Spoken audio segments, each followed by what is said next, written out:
I'm Timothy Potier. I'm the Chief Security Officer for Parsons Corporation. And so why specifically are you here this year, Tim?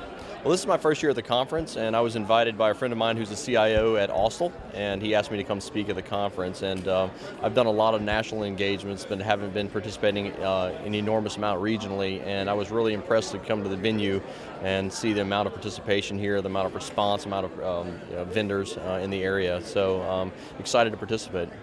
So I know you touched on it a bit, but we know this is your first year here at ITEN Wired. Give us your initial impression of how you think things are going. I was surprised. When I walked in, I thought it was going to be a relatively small regional conference, but in introducing everybody and meeting folks, this is a much larger scope conference than I expected, touching on topics that range in a topic from areas I didn't expect them to range, especially around big data and cyber. In addition, there are folks here that I understand there were 50 or 60 people waiting in line to even get in the conference, so it's not like there's still open spots available. So there's an enormous interest regionally. I think it's a great thing, especially for the Gulf Coast, and I'm excited to see it. So before we go into what topic you presented on, tell us a little bit about your company. What do you guys do? Okay, my company is Parsons Corporation. Parsons is a advanced engineering and architecture firm. We're internationally held private company that does.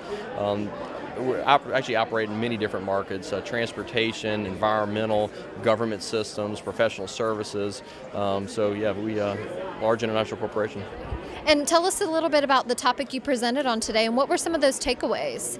The topic I presented on today was on the government security tract. I was asked to speak on some of the national guidelines and regulations associated with locking down critical infrastructure. So we spoke through presidential directives, executive orders, frameworks like NIST 800 that are being put in place to help businesses and the government secure their infrastructure against critical threats.